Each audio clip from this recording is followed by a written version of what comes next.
देखिए अब next class आज से स्टार्ट करते हैं।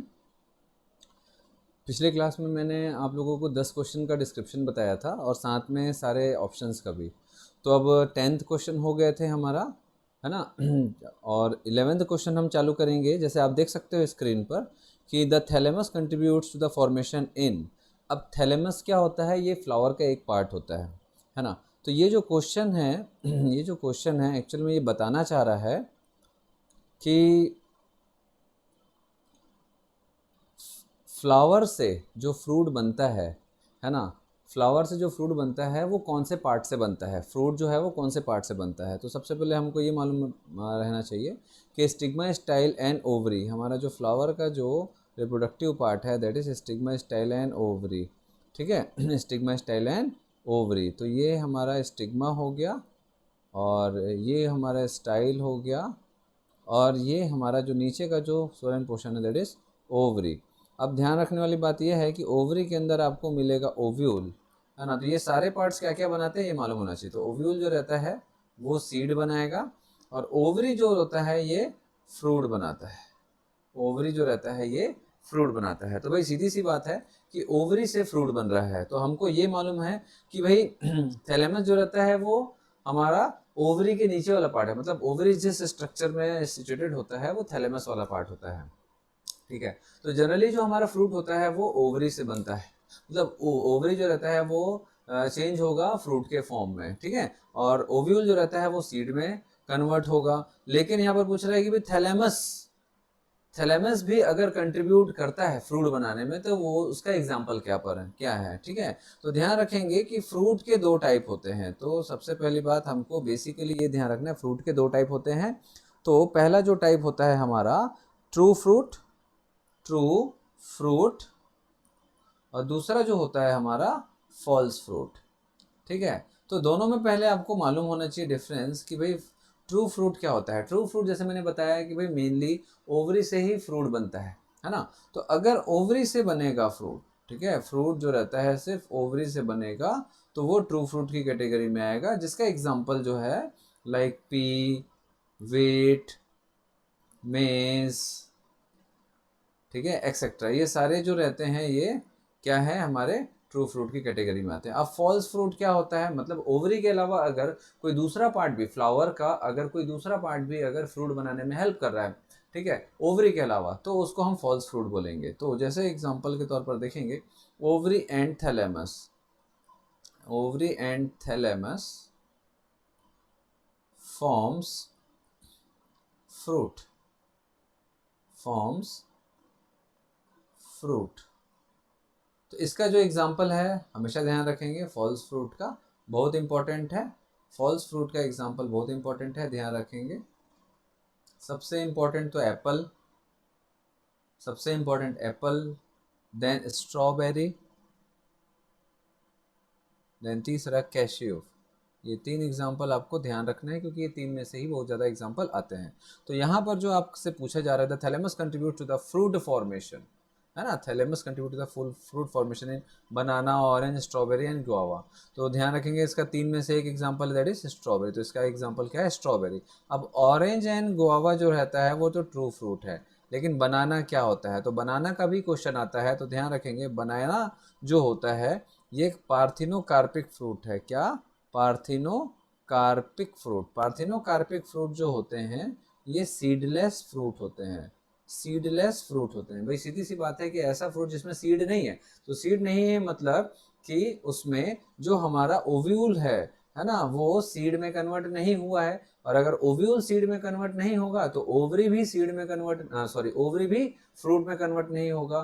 तो ये जो सारी चीजें कन्वर्जन होता कब है, तो ओव्यूल जो है वो सीड में कन्वर्जन तभी होगा जब ओव्यूल के अंदर जो एग है वो फर्टिलाइज होगा, मतलब आफ्टर फर्टिलाइजेशन ही वो क्या होगा, सीड में कन्वर्जन चालू होगा। और जैसे ही सीड में कन्वर्जन चालू होता है ओव्यूल का, ओवरी भी फ्रूट में कन्वर्ट होना चालू हो जाता है, डेवलपमेंट उसका चालू हो जाता है। तो इसका ये मतलब है कि पार्थिनोकार्पिक फ्रूट जो होता है वो सीडलेस फ्रूट इसीलिए क्योंकि इसमें फर्टिलाइजेशन नहीं होता है। तो ये जो फ्रूट है दैट इज बनाना, ये विथआउट फर्टिलाइजेशन बनता है। ठीक है। तो without fertilization, without without fertilization, without fertilization ये फ्रूट बनता है, इसको पार्थिनोकार्पिक फ्रूट बोलते हैं, है ना। और इसमें फर्टिलाइजेशन नहीं हो रहा है, मतलब फ्लावर का यूज नहीं हो रहा, तो without flower, without fertilization, without seed क्या होगा, फ्रूट का फॉर्मेशन होगा, जिसका एग्जांपल बनाना है। चलिए देन नेक्स्ट देखेंगे, ये बहुत इंपॉर्टेंट चीजें मैंने डिस्कस की है। How many types of gametes would be produced if the genotype of a parent is capital A small a capital B capital B. अब जीनोटाइप ये क्या है, ये जेनेटिक्स का क्वेश्चन है ना। तो अगर जीनोटाइप का मतलब ये है कि उसका जेनेटिक कॉन्फ़िगरेशन क्या होता है, तो मतलब उसके जो क्रोमोसोम्स हैं, क्रोमोसोम का जो पेयर होता है, उसमें आपको capital A capital B small b, ये क्रोमोसोम का मैंने पेयर ले लिया, ठीक है। तो यहाँ पर आपको क्या मिलेगा, कैपिटल ए स्मॉल ए और कैपिटल बी और कैपिटल बी। तो यहाँ पर जो आपको गैमेट का फॉर्मेशन मिलेगा वो कितने टाइप का गैमेट बनेगा। भाई सीधी सी बात है, अगर ये कंडीशन है, अगर ये कंडीशन है, तो जब भी गैमेट बनेगा तो क्या होगा, एक एक क्रोमोसोम एक एक गैमेट में जाएगा, एक एक क्रोमोसोम एक एक गैमेट में जाएगा। तो हर एक क्रोमोसोम में क्या है, एक कैपिटल ए है, एक कैपिटल बी है और एक स्मॉल ए है और एक कैपिटल बी है। तो दो ही टाइप के गैमेट बने, तो इसका आंसर होगा कैपिटल बी, दैट इज दो गैमेट। देन 13th क्वेश्चन में आते हैं, which of the following statement indicates parallelism in genes and chromosome. तो इसमें बताया जा रहा है कि जीन और क्रोमोसोम किस किस कंडीशन में पैरेलल है, मतलब एक जैसे काम करते हैं। अब सबसे पहले ये मालूम होना चाहिए कि क्रोमोसोम और जीन का रिलेशन क्या है। तो आपको बता दूं कि क्रोमोसोम के अंदर जो मेनली होता है वो डीएनए कॉइल्ड फॉर्म में होता है, ठीक। तो क्रोमोसोम अगर है, जैसे ये फॉर एग्जांपल ये क्रोमोसोम है, तो क्रोमोसोम क्या होता है, they are the coiled structure of DNA. तो ये डीएनए की कॉइलिंग से ही बनती है। अब डीएनए को अगर मैं अनफोल्ड कर दूं, डीएनए को मैं अनफोल्ड कर दूं, है ना, ये क्रोमोसोम है हमारा और ये हमारा डीएनए है, ये हमारा डीएनए है। तो डीएनए का एक जो पार्ट होता है, डीएनए का जो एक पार्ट होता है उसी को हम क्या बोलते हैं, जीन बोलते हैं। डीएनए का जो एक पार्ट होता है उसको हम क्या बोलते हैं, जीन बोलते हैं, ठीक है।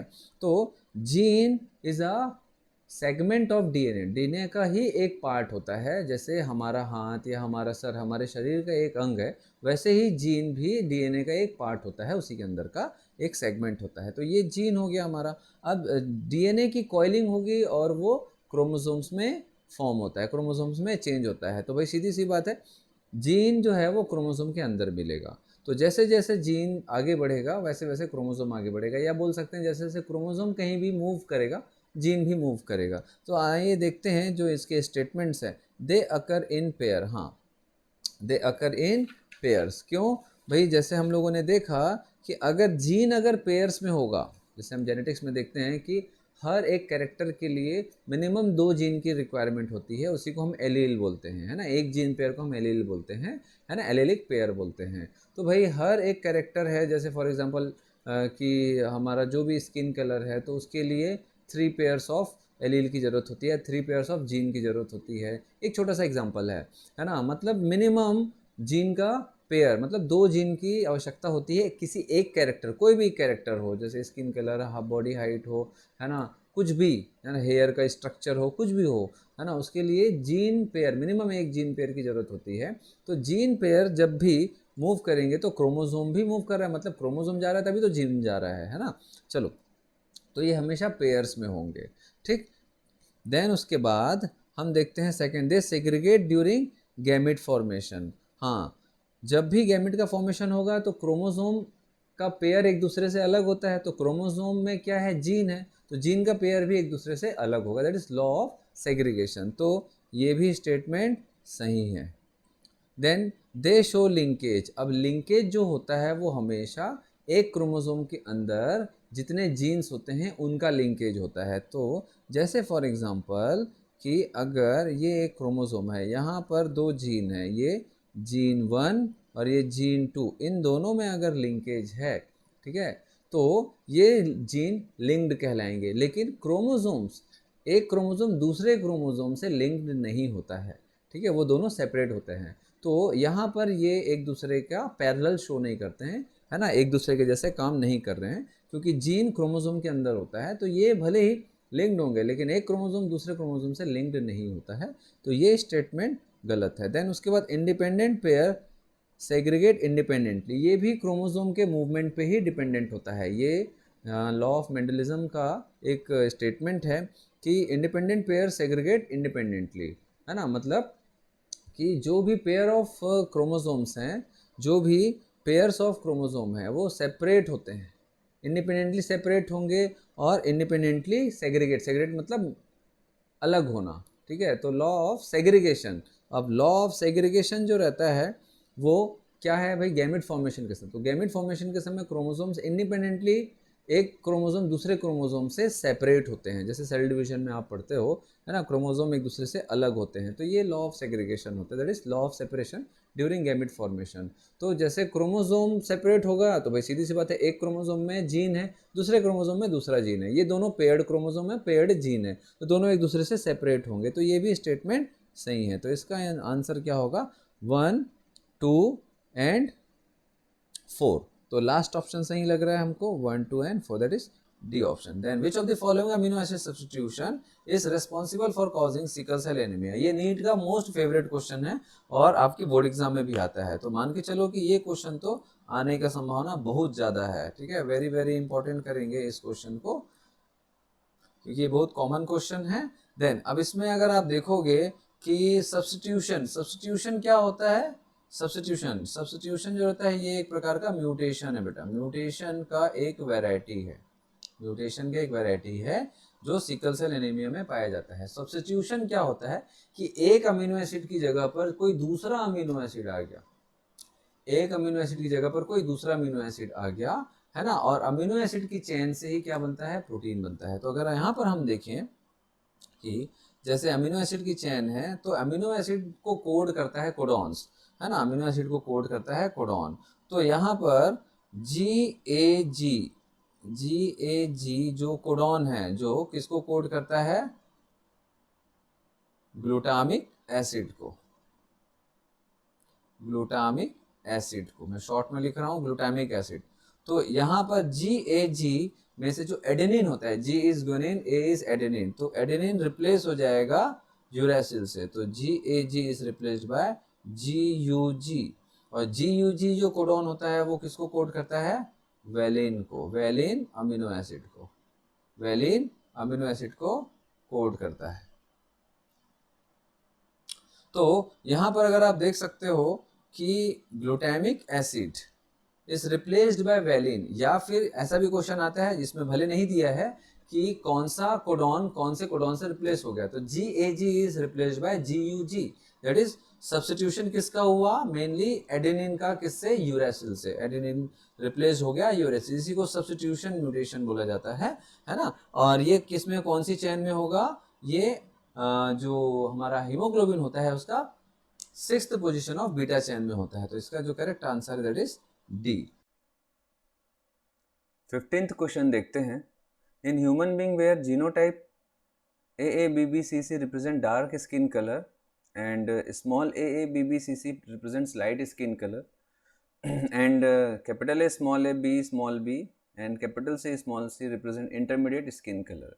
The pattern of genetic inheritance can be termed as, अब यहाँ पर एक चीज देखेंगे आप कि 3 टाइप के एलील हैं यहाँ पर, है ना, 3 एलील है। अगर हम देखें तो A B C है ना, उसको हम क्रॉस करवाएंगे रेसेसिव एलील से, तो यहाँ पर 3 टाइप के एलील हैं, 3 एलील है, इनका जो कॉम्बिनेशन होगा, ठीक, उसका जीनोटाइप होगा A small a B small b C small c. तो ये जो है दैट इज ट्राई हाइब्रिड है, ये ट्राई हाइब्रिड है, क्या है ये, ट्राई हाइब्रिड।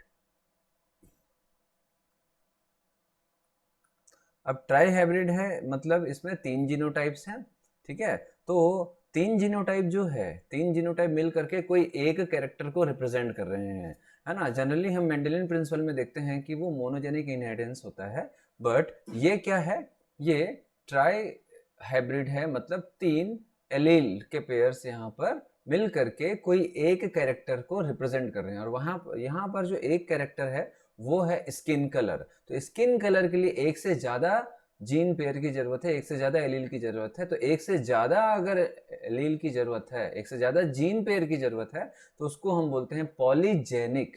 पॉली मतलब मैनी, तो ये हो जाता है पॉलीजेनिक इनहेरिटेंस। तो ये हो जाएगा पॉली मतलब मैनी, जेनिक मतलब जो जीन्स कंट्रोल करते हैं। तो मैनी जीन्स एक कैरेक्टर को क्या कर रहे हैं, एक्सप्रेस कर रहे हैं, कंट्रोल कर रहे हैं, दैट इज स्किन कलर। तो स्किन कलर हो जाएगा पॉलीजेनिक इनहेरिटेंस। अब यहाँ पर दो जगह पॉलीजेनिक है, दो जगह पॉलीजेनिक है C&D में। फिर दूसरा जो इसमें है क्वालिटेटिव इनहेरिटेंस है या ये क्वांटिटेटिव इनहेरिटेंस है। क्वालिटेटिव इनहेरिटेंस जो है वो मेंडेलियन प्रिंसिपल को शो करता है, ध्यान रखेंगे।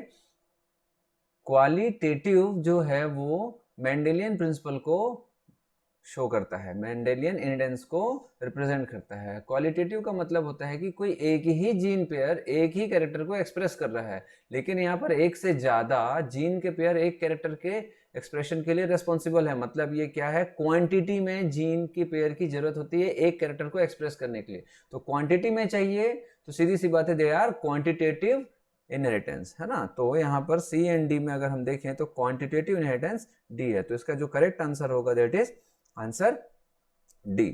देन 16th क्वेश्चन अगर हम देखें तो which of the following combination of chromosome numbers represent the correct sex determination pattern in honey bee. तो सबसे पहली बात हमको ये मालूम होना चाहिए कि हनी बी कितने वैरायटी के होते हैं। तो बहुत ही सिंपल है ना। हनी बी के 3 वैरायटी होते हैं, एक क्वीन है, एक ड्रोन है, और तीसरी वैरायटी है इनका, तीसरा जो ग्रुप है दैट इज वर्कर्स। तो queen is female, worker is also female, but drone is male. और जो ड्रोन होता है वो बनता है कैसे, क्वीन एग ले करेंगे, और ये जो एग है विथआउट फर्टिलाइजेशन, ये जो एग है विथआउट फर्टिलाइजेशन जब डेवलप होता है तो वो मेल में ही डेवलप होगा, दैट इज ड्रोन में। ठीक है, तो ये एग का डेवलपमेंट होगा without fertilization, without fertilization, without fertilization. तो फर्टिलाइजेशन के बिना हो रहा है, मतलब एग जो रहता है वो हैप्लॉइड कंडीशन है। ठीक है, तो जो भी इनका क्रोमोसोम का नंबर होगा, तो जनरली यहाँ पर आप देख सकते हैं कि 1632 ऐसा दिया हुआ है, 1632 ऐसा दिया हुआ है ना। तो अगर हम डिप्लॉइड कंडीशन माने, जैसे क्वीन जो है वो डिप्लॉइड है, ठीक है, और डिप्लॉइड का हम 32 लेते हैं, तो हैप्लॉइड दैट इज एग हो जाएगा 16, एग हो जाएगा 16 नंबर ऑफ क्रोमोसोम्स का। तो एग अगर 16 है तो मेल भी 16 ही होगा, क्योंकि एग से ही वो डायरेक्ट डेवलप हुआ है विथआउट फर्टिलाइजेशन, तो हैप्लॉइड ही उसका भी क्रोमोसोम नंबर होगा, दैट इज 16 होगा। तो ड्रोन का 16 होगा। और अगर इस एग का फर्टिलाइजेशन हुआ, अगर इस एग का फर्टिलाइजेशन हुआ, अगर इस एग का फर्टिलाइजेशन हुआ तो वो वर्कर में कन्वर्ट होंगे। तो फर्टिलाइजेशन मतलब 2 हैप्लॉइड गैमेट्स फ्यूज होंगे, मतलब 16 + 16 तो 32 हो जाएगा। तो वर्कर्स का भी कितना हो जाएगा, 62 क्रोमोसोम नंबर, वर्कर्स का 62 क्रोमोसोम नंबर हो जाएगा। ठीक है, तो यहाँ पर दो ही है, क्वीन का 32 है, वर्कर का 32 है, बट मेल का 16 है, क्योंकि वो किससे होता है उसका डेवलपमेंट, विथआउट फर्टिलाइजेशन के थ्रू। चलिए, तो इसका आंसर हम देखेंगे तो मेल 16 एंड फीमेल 32, आंसर इसका बी है। देन नेक्स्ट क्वेश्चन में आते हैं, नेक्स्ट क्वेश्चन में आते हैं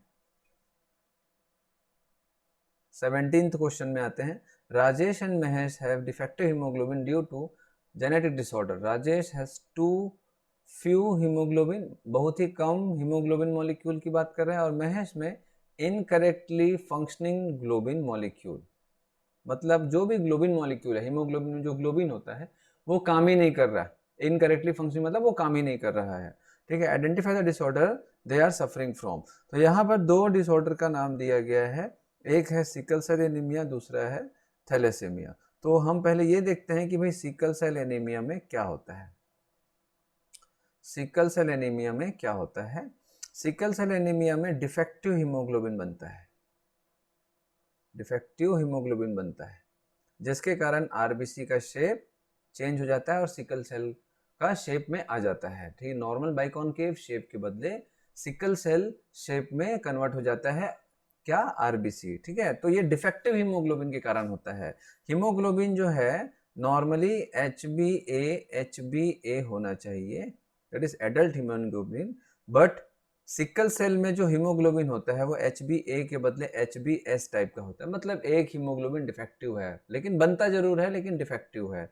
तो यहाँ पर अगर हम देखें तो राजेश के पास फ्यू हीमोग्लोबिन है, महेश के पास इनकरेक्टली फंक्शनल हीमोग्लोबिन है। चलिए, तो अब यहाँ पर हमको देखना है कि थैलेसीमिया में क्या होता है। थैलेसीमिया में हीमोग्लोबिन बनता नहीं है, थैलेसीमिया में नहीं बनेगा। ठीक है, वो भी एक म्यूटेशन है, सिकल सेल भी एक म्यूटेशन है। तो यहाँ पर अगर हम देखें तो राजेश और महेश में sickle cell anaemia and thalassaemia के डिसऑर्डर्स होंगे। 18th क्वेश्चन देखेंगे, which of the following criteria must a molecule fulfil to act as genetic material. अब यहाँ पर बोला जा रहा है कि भाई कौन सा ऐसा क्राइटेरिया है जो एक जेनेटिक मटेरियल के द्वारा फुलफिल होगा।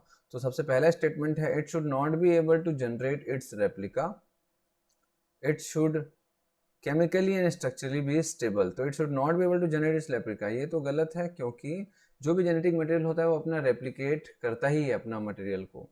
ठीक है, चलिए, देन उसके बाद अगर हम देखें, it should chemically and structurally stable, बिल्कुल डीएनए जो होता है वो केमिकली एंड स्ट्रक्चरली स्टेबल होता है। It should not allow slow mutation, ऐसा नहीं है, धीरे धीरे स्लो म्यूटेशन होता है, वेरिएशंस के थ्रू होते हैं, है ना। हर बार जब भी जेनेटिक रिकॉम्बिनेशन होगा सेक्सुअल रिप्रोडक्शन में तो धीरे धीरे और अचानक से कभी कभी थोड़ा थोड़ा स्लो म्यूटेशंस होते रहते हैं, उसी के कारण वेरिएशन आता है। इट शुड, फोर्थ स्टेटमेंट है, it should be able to express itself in the form of Mendelian character, बिल्कुल ये मेंडेलियन कैरेक्टर को रिप्रेजेंट करता है। ठीक है, तो यहाँ पर हमारा जो आंसर होगा that is second and fourth, तो आंसर है डी। देन 19th क्वेश्चन देखेंगे, the promoter site and the terminator site for transcription are located eight.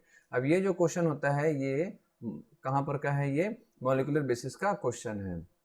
तो जनरली ये पूछा जा रहा है कि भाई ट्रांसक्रिप्शन के समय पर इनिशिएशन एंड टर्मिनेशन एंड कहाँ पर होता है। तो भाई ये डीएनए के बारे में पूछा जा रहा है। तो यहाँ पर हम देखेंगे कि जो डीएनए है अगर हम देखें तो इसके दो एंड्स होते हैं, एक 5' एंड होगा, एक 3' एंड होगा, एक 5' एंड और एक 3' एंड, वो भी दोनों अपोजिट होते हैं एंड पैरेलल होते हैं। तो अब प्रमोटर साइट है, ये डायग्राम आपको एनसीटी मिल जाएगा, ये टर्मिनेटर साइट है। ठीक है, लेकिन सॉरी, हमेशा ध्यान रखेंगे कि जो प्रमोटर साइट होता है, प्रमोटर मतलब जहां से ट्रांसक्रिप्शन स्टार्ट होगा। तो ट्रांसक्रिप्शन क्या होता है, डीएनए से आरएनए बनने के प्रोसेस को हम ट्रांसक्रिप्शन बोलते हैं। डीएनए से जो एमआरएनए बनता है, डीएनए से जो एमआरएनए बनेगा, इसी प्रोसेस को हम ट्रांसक्रिप्शन बोलेंगे, इसी प्रोसेस को हम ट्रांसक्रिप्शन बोलेंगे। ठीक है, तो ये ट्रांसक्रिप्शन हो गया। तो ट्रांसक्रिप्शन जो रहता है वो डीएनए से आरएनए बनने के प्रोसेस को बोलते हैं। तो डीएनए का 2 स्ट्रैंड होता है, तो दोनों में से कोई एक स्ट्रैंड ही एज अ टेम्पलेट स्ट्रैंड के जैसे काम करेगा। तो टेम्पलेट स्ट्रैंड वो होता है जिसकी कॉपी होती है आरएनए के फॉर्म में। दोनों डीएनए के स्ट्रैंड से, मतलब अगर हमारे पास 2 डीएनए स्ट्रैंड है तो दोनों से कभी भी आरएनए नहीं बनेगा, दोनों स्ट्रैंड से एक साथ कभी भी आरएनए नहीं बनेगा, है ना। दो में से किसी एक स्ट्रैंड से ही आरएनए बनेगा, मतलब डीएनए के 2 स्ट्रैंड में से किसी एक की ही कॉपी होती है आरएनए के रूप में। ठीक है, और एक जो दूसरा जो रहेगा वो उसका कोडिंग स्ट्रैंड कहलाएगा। तो देखते हैं यहाँ पर जो 3' 5' एंड है, और हमेशा जब भी ट्रांसक्रिप्शन होगा वो 5' टू 3' एंड जाएगा। जब भी ट्रांसक्रिप्शन होगा वो 5' टू 3' एंड में ही उसका ट्रांसक्रिप्शन होगा। तो यहाँ पर अगर हम देखें 3' 5' एंड है तो इसके जस्ट सामने क्या बनेगा हमारे लिए, इसके जस्ट सामने क्या बनेगा, आरएनए बनेगा, इसके जस्ट सामने आरएनए बनेगा। तो यहाँ पर 3' 5' जो ऊपर वाला है दैट इज, मैं इसको ए नाम दे रहा हूँ, और जो नीचे वाला है इसको बी स्ट्रैंड नाम दे रहा हूँ। तो जो ए स्ट्रैंड होता है वो एज अ टेम्पलेट स्ट्रैंड कहलाएगा, ये टेम्पलेट स्ट्रैंड कहलाएगा, टेम्पलेट स्ट्रैंड कहलाएगा। और उसी को हम एंटी सेंस स्ट्रैंड भी बोलते हैं, एंटी सेंस स्ट्रैंड। और जो नीचे वाला है ये कोडिंग स्ट्रैंड कहलाता है। अभी बताऊंगा मैं कि कोडिंग और क्यों बोलते हैं, कोडिंग स्ट्रैंड, और इसको सेंस स्ट्रैंड भी बोलते हैं, सेंस स्ट्रैंड भी बोलते हैं।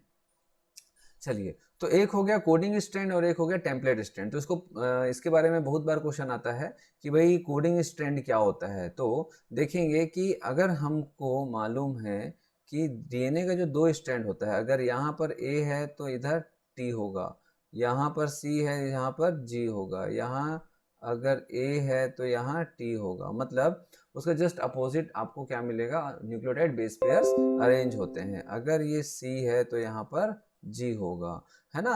तो जब भी यहाँ पर ट्रांसक्रिप्शन होगा तो ट्रांसक्रिप्शन में क्या होगा, जो भी स्ट्रैंड है, जैसे फॉर एग्जांपल ये पहला स्ट्रैंड है, ये दूसरा स्ट्रैंड है ना। तो जो पहला स्ट्रैंड है उसकी अगर कॉपी होती है, पहले स्ट्रैंड की अगर कॉपी होती है, तो सीधी सी बात है कि यहाँ पर अगर मैं ए बोलूँगा तो जो आरएनए यहाँ पर अगर सी है, यहाँ पर अगर जी है, तो यहाँ पर अगर कॉपी होती है तो ए के बदले क्या आएगा, टी आएगा, सी के बदले जी आएगा, जी के बदले सी आएगा। लेकिन यही चीज तो सेकेंड स्ट्रैंड में भी पाई जाएगी, इसीलिए सेकेंड स्ट्रैंड को कोडिंग स्ट्रैंड बोला जाता है।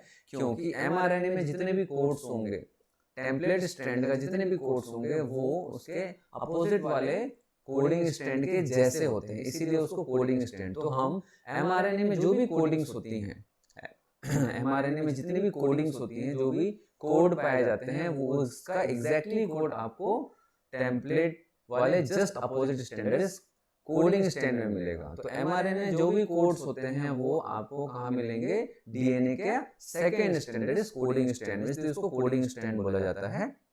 चलिए, तो अब बात ये आती है कि यहाँ पर जो ऑप्शन है दैट इज 3 डैश स्टैंड में है कि 5 डैश स्टैंड में है, उसके बाद दूसरा जो आंसर दिया गया यहाँ पर कि ये डाउन स्ट्रीम कौन सा है, अप स्ट्रीम कौन सा है। तो अप स्ट्रीम वो होगा जहां से ट्रांसक्रिप्शन स्टार्ट होगा, डाउन स्ट्रीम वो होगा जहां पर ट्रांसक्रिप्शन एंड होगा। तो अप स्ट्रीम जहां से ट्रांसक्रिप्शन स्टार्ट होगा, डाउन स्ट्रीम जहां पर ट्रांसक्रिप्शन मूव करेगा एंड होने के लिए, दैट इज टर्मिनेटर एंड, और एक प्रमोटर एंड होगा। तो यहाँ पर अगर हम देखें तो ये यहाँ पर दो एंड है, एक ए है और एक बी है। तो भाई सीधी सी बात है, तो जो भी ट्रांसक्रिप्शन होगा वो कोडिंग के हिसाब से होगा, कोडिंग स्ट्रैंड के हिसाब से होगा। इसीलिए हम ये मान के चलते हैं कि 5 डैश एंड जो रहता है वो अप स्ट्रीम है, जहाँ से आपका कोडिंग स्टार्ट हो रहा है, दैट इज ट्रांसक्रिप्शन स्टार्ट हो रहा है, दैट इज प्रमोटर साइट है। तो 5 डैश एंड जो रहता है वो अप स्ट्रीम होगा, और हमारा 3 डैश एंड जो रहता है वो डाउन स्ट्रीम होगा, है ना। अप स्ट्रीम मतलब यहाँ से ट्रांसक्रिप्शन स्टार्ट होगा, दैट इज प्रमोटर साइट होगा, और डाउन स्ट्रीम 3 डैश एंड जो है दैट इज वहाँ टर्मिनेटर एंड होगा, दैट इज वहाँ पर ट्रांसक्रिप्शन एंड होगा। तो ये प्रमोटर एंड हो गया, ये प्रमोटर एंड हो गया, और ये टर्मिनेटर एंड हो गया, टर्मिनेटर एंड हो गया।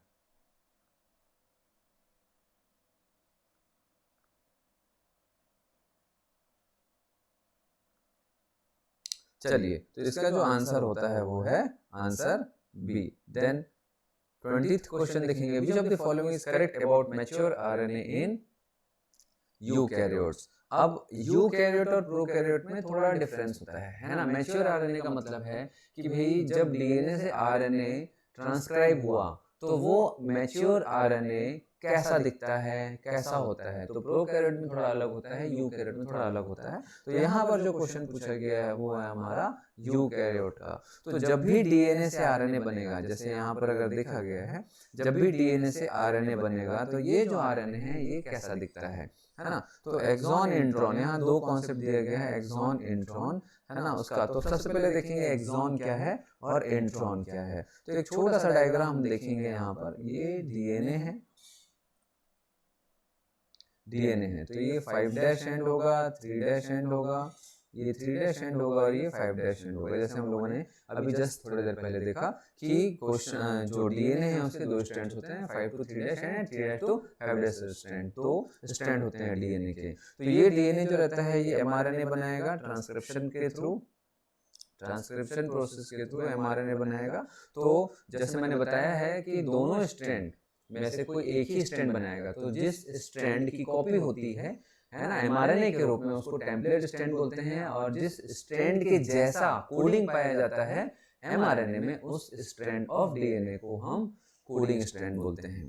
देन नेक्स्ट इसमें देखेंगे कि जब भी यूकैरियोट mRNA बनता है डीएनए के थ्रू, तो उस mRNA में दो पार्ट होते हैं, एक एक्सॉन होता है और एक इंट्रॉन होता है। एक एक्सॉन वाला पार्ट होता है और एक इंट्रॉन वाला पार्ट होता है। तो हम देखेंगे कि ये जो एक्सॉन होता है और ये जो इंट्रॉन होते हैं वो क्या होते हैं। तो ये जो मैं बॉक्स के रूप में बना रहा हूँ, ये होता है इंट्रॉन, ये होता है इंट्रॉन्स, और ये जो विथआउट बॉक्स है ये होता है एक्सॉन्स। तो यहाँ पर अगर हम देखें तो एक्सॉन जो होता है वही कोडिंग पार्ट होता है, मतलब जो आरएनए काम का होता है वो एक्सॉन और इंट्रॉन में से एक्सॉन वाला जो आरएनए का पार्ट है वही काम का होता है। तो काम का मतलब क्या होता है, आरएनए क्या करेगा, आगे चल के प्रोटीन सिंथेसिस करेगा। तो जो भी प्रोटीन सिंथेसिस, एंजाइम या हार्मोन सिंथेसिस, मेनली अगर हम देखें बेसिकली प्रोटीन सिंथेसिस अगर करता है आरएनए, क्योंकि आरएनए का ट्रांसलेशन होगा और वो प्रोटीन सिंथेसिस करेगा, तो प्रोटीन सिंथेसिस में एक्सॉन और इंट्रॉन में से कौन काम आएगा, मतलब कौन ट्रांसलेशन करेगा और प्रोटीन सिंथेसिस में हेल्प करेगा। तो प्रोटीन सिंथेसिस मेनली होता है mRNA का एक्सॉन पार्ट में। अगर हम देखें mRNA का एक्सॉन पार्ट में, तो लेकिन यहाँ पर एक्सॉन इंटरप्टेड है, मतलब एक्सॉन के बीच बीच में इंट्रॉन्स भी हैं जो कि ट्रांसलेशन जिसका नहीं होता है। हमको क्या करना पड़ेगा, उस इंट्रॉन पार्ट को हमको काट के हटाना पड़ेगा। तो इस इंट्रॉन को काट के हटाने का जो प्रोसेस होता है उसी को हम स्प्लाइसिंग बोलते हैं। तो इस स्प्लाइसिंग के लिए एक स्प्लाइसियोसोम होता है, एक प्रकार के एंजाइम्स होते हैं जो कि इस इंट्रॉन को उस mRNA से काट के सेपरेट करेंगे। तो इसका जो नेक्स्ट स्टेप होता है वो हम देखेंगे, कुछ इस तरीके का होगा। स्प्लाइसिंग स्टार्ट हो रहा है, स्प्लाइसिंग स्टार्ट हो रहा है, तो ये स्प्लाइसिंग स्टार्ट हो रहा है यहाँ पर।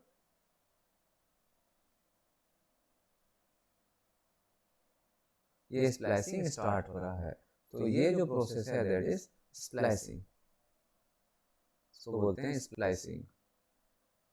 स्प्लाइसियोसोम के द्वारा होता है स्प्लाइसिंग, मतलब काटना। देन स्प्लाइसिंग के बाद आपको दो पार्ट मिलेगा, एक मैच्योर mRNA, मैच्योर mRNA जो प्योरली एक्सॉन से बनता है। प्योरली एक्सॉन से मतलब एक्सॉन्स को जोड़ा जाता है, जो भी काटा गया है इंट्रॉन्स, इंट्रॉन को बीच बीच से काट के एक्सॉन को फिर जोड़ा जाता है, और एक कंप्लीट एक्सॉन का पार्ट होता है जो एक्चुअल में आगे चल के प्रोटीन सिंथेसिस करेगा। और प्लस साथ में हमको क्या मिलेगा, ढेर सारे कटे हुए इंट्रॉन्स, ऐसा। तो ये जो हिस्सा है ये इंट्रॉन्स, तो ये अलग हो गया, है ना। तो अब यहाँ पर जो ये एक्सॉन वाला पार्ट मिला है दैट इज mRNA, ये मैच्योर mRNA है, ये मैच्योर mRNA है। तो ये मैच्योर mRNA ही आगे चल के क्या करेगा, प्रोटीन सिंथेसिस करेगा। यही मैच्योर mRNA आगे चल के प्रोटीन सिंथेसिस करेगा।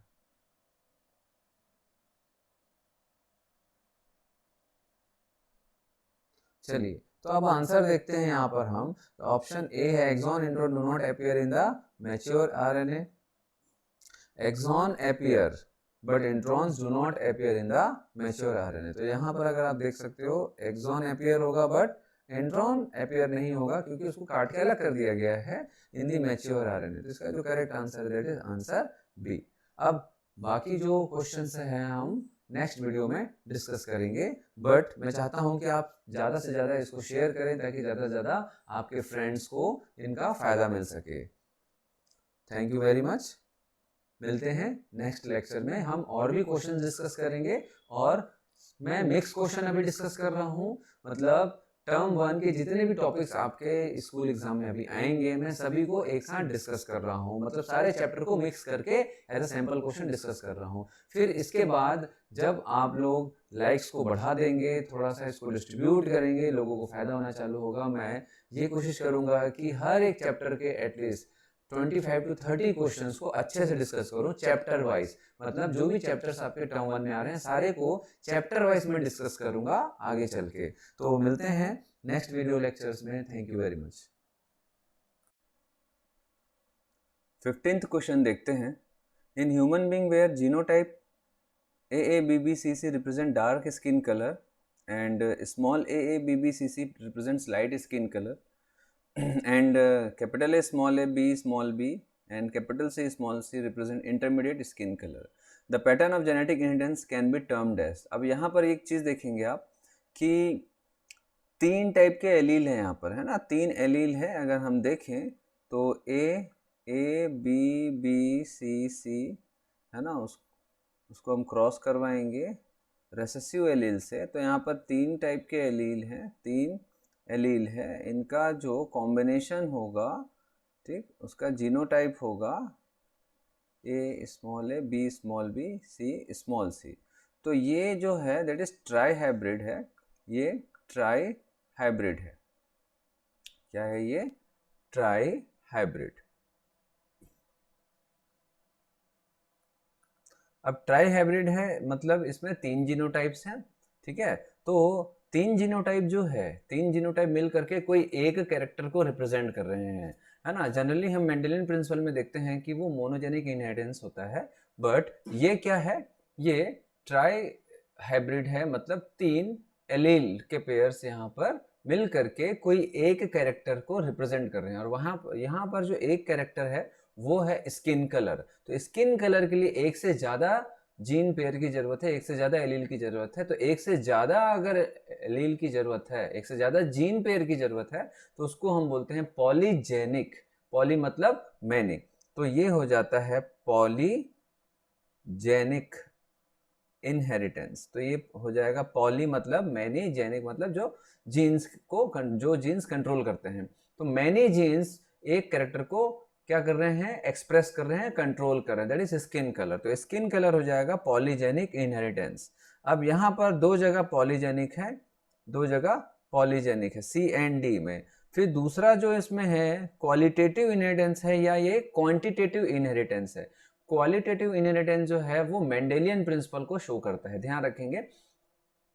क्वालिटेटिव जो है वो मेंडेलियन प्रिंसिपल को शो करता है, मेंडेलियन इनहेरिटेंस को रिप्रेजेंट करता है। क्वालिटेटिव का मतलब होता है कि कोई एक ही जीन पेयर एक ही कैरेक्टर को एक्सप्रेस कर रहा है, लेकिन यहाँ पर एक से ज्यादा जीन के पेयर एक कैरेक्टर के एक्सप्रेशन के लिए रेस्पॉन्सिबल है। मतलब ये क्या है, क्वांटिटी में जीन की पेयर की जरूरत होती है एक कैरेक्टर को एक्सप्रेस करने के लिए। तो क्वांटिटी में चाहिए तो सीधी सी बात है, दे आर क्वांटिटेटिव इनहेरिटेंस, है ना। तो यहाँ पर C एंड D में अगर हम देखें तो क्वांटिटेटिव इनहेरिटेंस D है। तो इसका जो करेक्ट आंसर होगा that is answer D। Then 16th question अगर हम देखें तो which of the following combination of chromosome numbers represent the correct sex determination pattern in honey bee. तो सबसे पहली बात हमको ये मालूम होना चाहिए कि हनी बी कितने वैरायटी के होते हैं।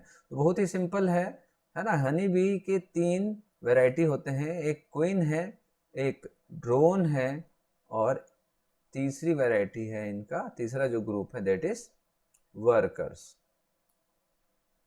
वर्कर्स।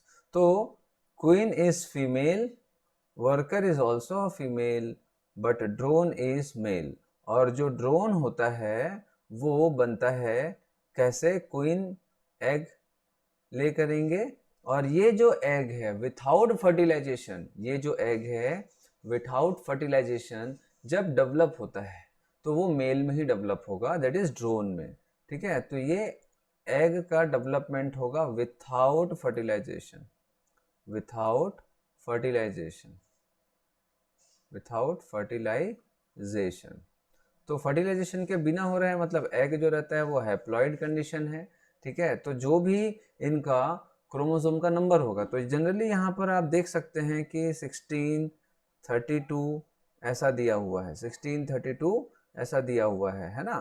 तो अगर हम डिप्लॉइड कंडीशन माने, जैसे क्वीन जो है वो डिप्लॉइड है, ठीक है, और डिप्लॉइड का हम 32 लेते हैं, तो हैप्लॉइड दैट इज एग हो जाएगा 16, एग हो जाएगा 16 नंबर ऑफ क्रोमोसोम्स का। तो एग अगर 16 है तो मेल भी 16 ही होगा, क्योंकि एग से ही वो डायरेक्ट डेवलप हुआ है विथआउट फर्टिलाइजेशन, तो हैप्लॉइड ही उसका भी क्रोमोसोम नंबर होगा, दैट इज 16 होगा। तो ड्रोन का 16 होगा। और अगर इस एग का फर्टिलाइजेशन हुआ, अगर इस एग का फर्टिलाइजेशन हुआ,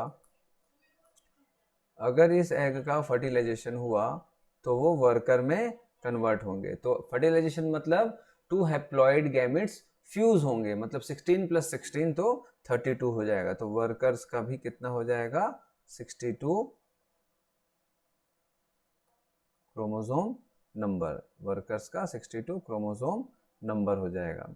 ठीक है, तो यहाँ पर दो ही है, क्वीन का 32 है, वर्कर का 32 है, बट मेल का 16 है, क्योंकि वो किससे होता है उसका डेवलपमेंट, विथआउट फर्टिलाइजेशन के थ्रू।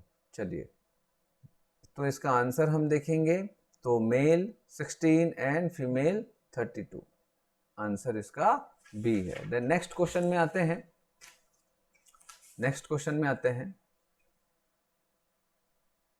17th क्वेश्चन में आते हैं। Rajesh and Mahesh have defective haemoglobin due to genetic disorder. Rajesh has too few haemoglobin, बहुत ही कम हीमोग्लोबिन मॉलिक्यूल की बात कर रहे हैं, और महेश में इनकरेक्टली फंक्शनिंग ग्लोबिन मॉलिक्यूल, मतलब जो भी ग्लोबिन मॉलिक्यूल है, हीमोग्लोबिन में जो ग्लोबिन होता है वो काम ही नहीं कर रहा है। इनकरेक्टली फंक्शनिंग मतलब वो काम ही नहीं कर रहा है। ठीक है, identify the disorder they are suffering from. तो यहाँ पर दो डिसऑर्डर का नाम दिया गया है, एक है सिकल सेल एनीमिया, दूसरा है थैलेसीमिया। तो हम पहले ये देखते हैं कि भाई सिकल सेल एनीमिया में क्या होता है। सिकल सेल एनीमिया में क्या होता है, सिकल सेल एनीमिया में डिफेक्टिव हीमोग्लोबिन बनता है, डिफेक्टिव हीमोग्लोबिन बनता है, जिसके कारण आरबीसी का शेप चेंज हो जाता है और सिकल सेल का शेप में आ जाता है। ठीक है, नॉर्मल बाइकॉनकेव शेप के बदले सिकल सेल शेप में कन्वर्ट हो जाता है क्या, आरबीसी। ठीक है, तो ये डिफेक्टिव हीमोग्लोबिन के कारण होता है। हीमोग्लोबिन जो है नॉर्मली HbA होना चाहिए, that is adult haemoglobin, but sickle cell में जो हीमोग्लोबिन होता है वो HbA के बदले HbS टाइप का होता है, मतलब एक हीमोग्लोबिन डिफेक्टिव है, लेकिन बनता जरूर है लेकिन डिफेक्टिव है। तो यहाँ पर अगर हम देखें तो राजेश के पास फ्यू हीमोग्लोबिन है, महेश के पास इनकरेक्टली फंक्शनल हीमोग्लोबिन है। चलिए, तो अब यहाँ पर हमको देखना है कि थैलेसीमिया में क्या होता है। थैलेसीमिया में हीमोग्लोबिन बनता नहीं है, थैलेसीमिया में नहीं बनेगा। ठीक है, वो भी एक म्यूटेशन है, सिकल सेल भी एक म्यूटेशन है। तो यहाँ पर अगर हम देखें तो राजेश और महेश में sickle cell anaemia and thalassaemia के डिसऑर्डर्स होंगे। चलिए, देन उसके बाद अगर हम देखें 18th क्रोमोसोम, सॉरी 18th जो क्वेश्चन है हमारा, यहाँ पर हम देखेंगे 18th क्वेश्चन है, विच ऑफ द फॉलोइंग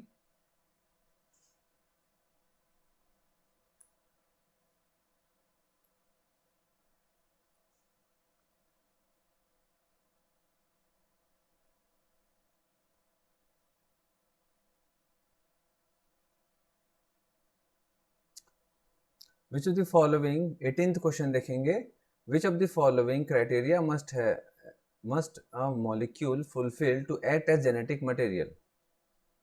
अब यहाँ पर बोला जा रहा है कि भाई कौन सा ऐसा क्राइटेरिया है जो एक जेनेटिक मटेरियल के द्वारा फुलफिल होगा। तो सबसे पहला स्टेटमेंट है, it should not be able to generate its replica, it should chemically and structurally भी स्टेबल। तो it should not be able to generate its replica, ये तो गलत है, क्योंकि जो भी जेनेटिक मटेरियल होता है वो अपना रेप्लिकेट करता ही है अपना मटेरियल को। ठीक है, चलिए, देन उसके बाद अगर हम देखें, it should chemically and structurally stable, बिल्कुल डीएनए जो होता है वो केमिकली एंड स्ट्रक्चरली स्टेबल होता है। It should not allow slow mutation, ऐसा नहीं है, धीरे धीरे स्लो म्यूटेशन होता है, वेरिएशंस के थ्रू होते हैं, है ना। हर बार जब भी जेनेटिक रिकॉम्बिनेशन होगा सेक्सुअल रिप्रोडक्शन में, तो धीरे धीरे और अचानक से कभी कभी थोड़ा थोड़ा स्लो म्यूटेशंस होते रहते हैं, उसी के कारण वेरिएशन आता है। इट शुड, फोर्थ स्टेटमेंट है, it should be able to express itself in the form of Mendelian character, बिल्कुल ये मेंडेलियन कैरेक्टर को रिप्रेजेंट करता है। ठीक है, तो यहाँ पर हमारा जो आंसर होगा that is second and fourth, तो आंसर है डी।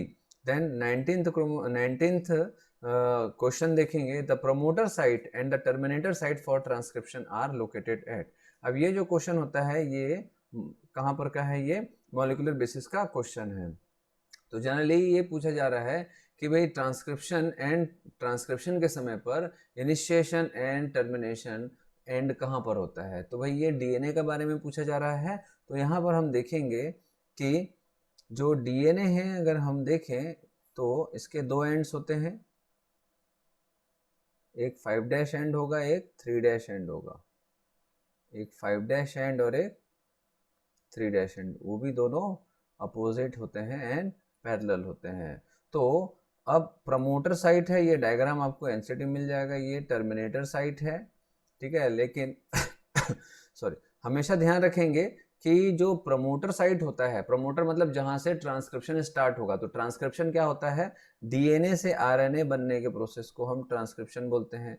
डीएनए से जो एमआरएनए बनता है, डीएनए से जो एमआरएनए बनेगा, इसी प्रोसेस को हम ट्रांसक्रिप्शन बोलेंगे, इसी प्रोसेस को हम ट्रांसक्रिप्शन बोलेंगे, ठीक है। तो ये ट्रांसक्रिप्शन हो गया। तो ट्रांसक्रिप्शन जो रहता है वो डीएनए से आरएनए बनने के प्रोसेस को बोलते हैं। तो डीएनए का 2 स्ट्रैंड होता है, तो दोनों में से कोई एक स्ट्रैंड ही एज अ टेम्पलेट स्ट्रैंड के जैसे काम करेगा। तो टेम्पलेट स्ट्रैंड वो होता है जिसकी कॉपी होती है आरएनए के फॉर्म में।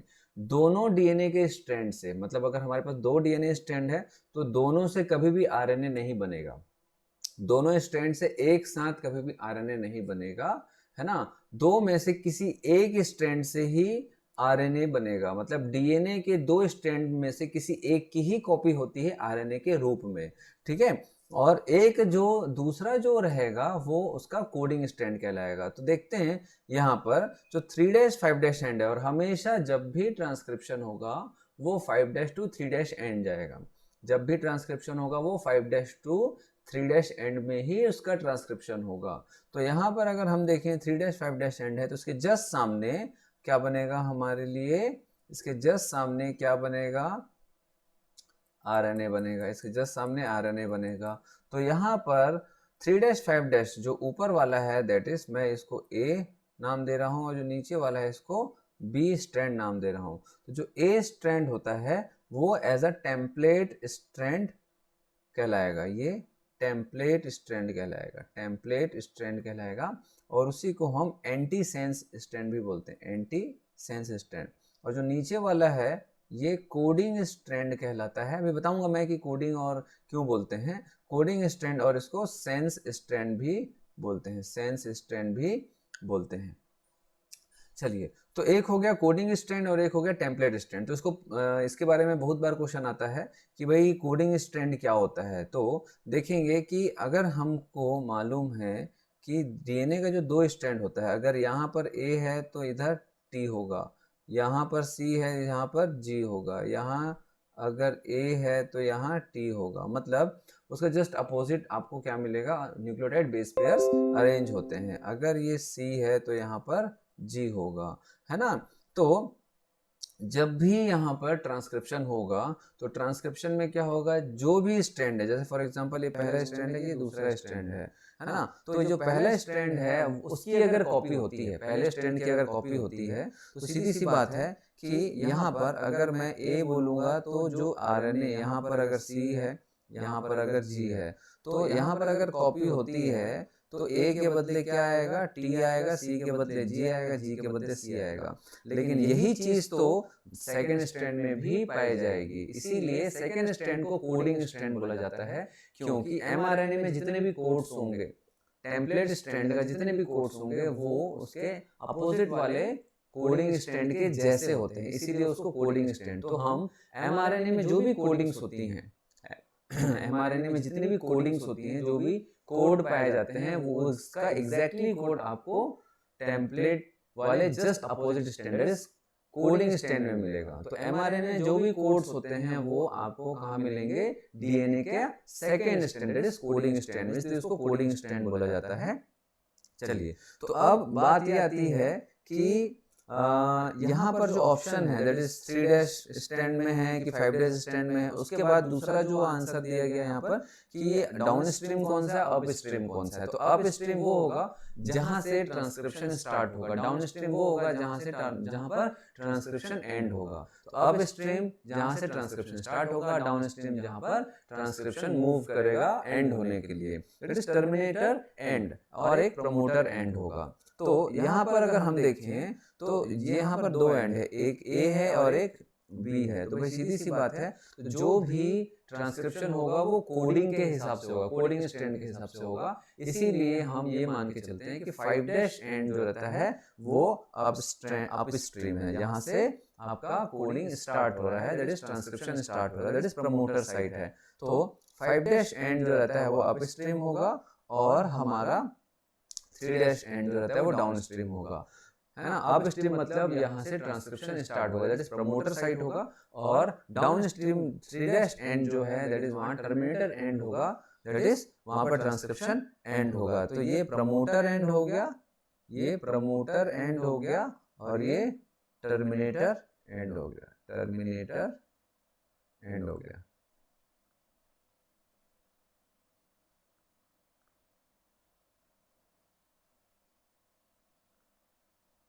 चलिए, तो इसका जो आंसर होता है वो है answer B. Then 20th question देखेंगे, which of the following is correct about mature RNA in eukaryotes. अब यूकैरियोट और प्रोकैरियोट में थोड़ा डिफरेंस होता है ना। मैच्योर आरएनए का मतलब है कि भाई जब डीएनए से आरएनए ट्रांसक्राइब हुआ तो वो मैच्योर आरएनए कैसा दिखता है, कैसा होता है। तो प्रोकैरियोट में थोड़ा अलग होता है, यूकैरियोट में थोड़ा अलग होता है। तो यहाँ पर जो क्वेश्चन पूछा गया है वो है हमारा यूकैरियोट का। तो जब भी डीएनए से आरएनए बनेगा, जैसे यहाँ पर अगर देखा गया है, जब भी डीएनए से आरएनए बनेगा तो ये जो आरएनए है ये कैसा दिखता है ना। तो एक्सॉन इंट्रॉन, यहाँ दो कॉन्सेप्ट दिए गए हैं, एक्सॉन इंट्रॉन, है ना उसका। तो सबसे पहले देखेंगे एक्सॉन क्या है और इंट्रॉन क्या है। तो एक छोटा सा डायग्राम हम देखेंगे यहाँ पर, ये डीएनए है, डीएनए है। तो ये 5' एंड होगा, 3' एंड होगा, ये 3' एंड होगा और ये 5' एंड होगा। जैसे हम लोगों ने अभी जस्ट थोड़ी देर पहले देखा कि क्वेश्चन जो डीएनए है उसके दो स्ट्रैंड्स होते हैं, 5 to 3' एंड 3' to 5' स्ट्रैंड, तो स्ट्रैंड होते हैं डीएनए के। तो ये डीएनए जो रहता है ये एमआरएनए बनाएगा ट्रांसक्रिप्शन के थ्रू, ट्रांसक्रिप्शन प्रोसेस के थ्रू एमआरएनए बनाएगा। तो जैसे मैंने बताया है कि दोनों स्ट्रैंड में से कोई एक ही स्ट्रैंड बनाएगा, तो जिस स्ट्रैंड की कॉपी होती है ना एमआरएनए के रूप में, उसको टेम्पलेट स्ट्रैंड बोलते हैं। और जिस स्ट्रैंड के जैसा कोडिंग पाया जाता है एमआरएनए में, उस स्ट्रैंड ऑफ डीएनए को हम कोडिंग स्ट्रैंड बोलते हैं। देन नेक्स्ट इसमें देखेंगे कि जब भी यूकैरियोट एमआरएनए बनता है डीएनए के थ्रू, तो उस एमआरएनए में दो पार्ट होते हैं, एक एक्सॉन होता है और एक इंट्रॉन होता है। एक एक्सॉन वाला पार्ट होता है और एक इंट्रॉन वाला पार्ट होता है। तो हम देखेंगे कि ये जो एक्सॉन होता है और ये जो इंट्रॉन होते हैं वो क्या होते हैं। तो ये जो मैं बॉक्स के रूप में बना रहा हूं ये होता है इंट्रॉन, ये होता है इंट्रॉन्स, और ये जो विथआउट बॉक्स है ये होता है एक्सॉन्स। तो यहाँ पर अगर हम देखें तो एक्सॉन जो होता है वही कोडिंग पार्ट होता है, मतलब जो आरएनए काम का होता है वो एक्सॉन और इंट्रॉन में से एक्सॉन वाला जो आरएनए का पार्ट है वही काम का होता है। तो काम का मतलब क्या होता है, आरएनए क्या करेगा आगे चल के, प्रोटीन सिंथेसिस करेगा। तो जो भी प्रोटीन सिंथेसिस, एंजाइम या हार्मोन सिंथेसिस, मेनली अगर हम देखें बेसिकली प्रोटीन सिंथेसिस अगर करता है आरएनए, क्योंकि आरएनए का ट्रांसलेशन होगा और वो प्रोटीन सिंथेसिस करेगा। तो प्रोटीन सिंथेसिस में एक्सॉन और इंट्रॉन में से कौन काम आएगा, मतलब कौन ट्रांसलेशन करेगा और प्रोटीन सिंथेसिस में हेल्प करेगा। तो प्रोटीन सिंथेसिस मेनली होता है एमआरएनए का एक्सॉन पार्ट में, अगर हम देखें एमआरएनए का एक्सॉन पार्ट में। तो लेकिन यहाँ पर एक्सॉन इंटरप्टेड है, मतलब एक्सॉन के बीच बीच में इंट्रॉन्स भी हैं जो कि ट्रांसलेशन जिसका नहीं होता है। हमको क्या करना पड़ेगा, उस इंट्रॉन पार्ट को हमको काट के हटाना पड़ेगा। तो इस इंट्रॉन को काट के हटाने का जो प्रोसेस होता है उसी को हम स्प्लाइसिंग बोलते हैं। तो इस स्प्लाइसिंग के लिए एक स्प्लाइसियोसोम होता है, एक प्रकार के एंजाइम्स होते हैं जो कि इस इंट्रॉन को उस एमआरएनए से काट के सेपरेट करेंगे। तो इसका जो नेक्स्ट स्टेप होता है वो हम देखेंगे कुछ इस तरीके का होगा। स्प्लाइसिंग स्टार्ट हो रहा है, स्प्लाइसिंग स्टार्ट हो रहा है। तो ये स्प्लाइसिंग स्टार्ट हो रहा है यहाँ पर,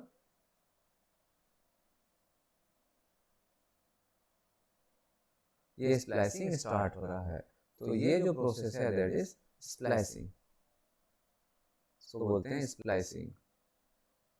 स्प्लाइसियोसोम के द्वारा होता है स्प्लाइसिंग, मतलब काटना।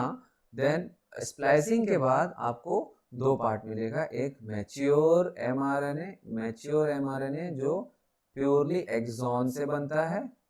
प्योरली एक्सॉन से मतलब एक्सॉन्स को जोड़ा जाता है, जो भी काटा गया है इंट्रॉन्स, इंट्रॉन को बीच बीच से काट के एक्सॉन को फिर जोड़ा जाता है और एक कंप्लीट एक्सॉन का पार्ट होता है जो एक्चुअल में आगे चल के प्रोटीन सिंथेसिस करेगा। और प्लस साथ में हमको क्या मिलेगा, ढेर सारे कटे हुए इंट्रॉन्स, ऐसा। तो ये जो हिस्सा है ये इंट्रॉन्स, तो ये अलग हो गया, है ना। तो अब यहाँ पर जो ये एक्सॉन वाला पार्ट मिला है दैट इज mRNA, ये मैच्योर mRNA है, ये मैच्योर mRNA है। तो ये मैच्योर mRNA ही आगे चल के क्या करेगा, प्रोटीन सिंथेसिस करेगा। यही मैच्योर mRNA आगे चल के प्रोटीन सिंथेसिस करेगा।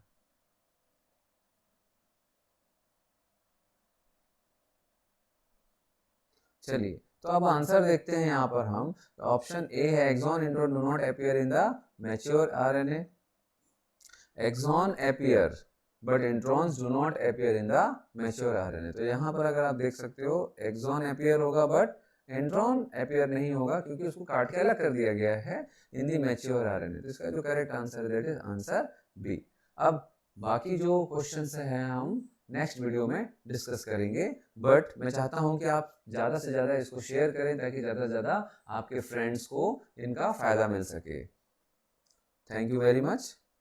मिलते हैं नेक्स्ट लेक्चर में, हम और भी क्वेश्चन डिस्कस करेंगे। और मैं मिक्स क्वेश्चन अभी डिस्कस कर रहा हूँ, मतलब टर्म 1 के जितने भी टॉपिक्स आपके स्कूल एग्जाम में अभी आएंगे मैं सभी को एक साथ डिस्कस कर रहा हूँ, मतलब सारे चैप्टर को मिक्स करके as a sample question discuss कर रहा हूँ। फिर इसके बाद जब आप लोग लाइक्स को बढ़ा देंगे, थोड़ा सा इसको डिस्ट्रीब्यूट करेंगे, लोगों को फायदा होना चालू होगा, मैं ये कोशिश करूंगा कि हर एक चैप्टर के एटलीस्ट 25 to 30 क्वेश्चंस को अच्छे से डिस्कस करूं चैप्टर वाइज। मतलब जो भी चैप्टर्स आपके टर्म 1 में आ रहे हैं सारे को चैप्टर वाइज में डिस्कस करूंगा आगे चल के। तो मिलते हैं नेक्स्ट वीडियो लेक्चर्स में।